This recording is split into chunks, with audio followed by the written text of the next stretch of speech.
Now he's doing Ctrl+Shift+L for review. That's not a subset review, by the way. That's a big difference. Let me open this. What says here?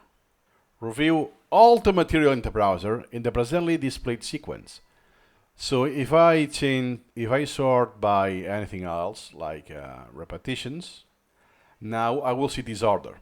Is all of the content in the browser and in the exact same order that is presented. But this is everything, Ctrl+Shift+L. If what I want is to learn is Ctrl+L. What's the difference?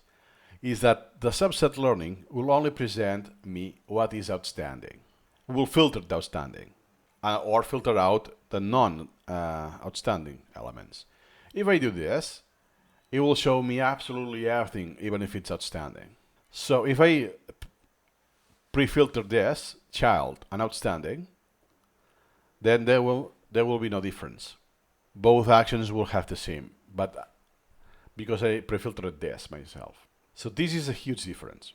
The extra modifier, Ctrl+Shift, so with two modifiers, means everything. It doesn't matter if it's not outstanding. It will be in the subset review. L to review them all.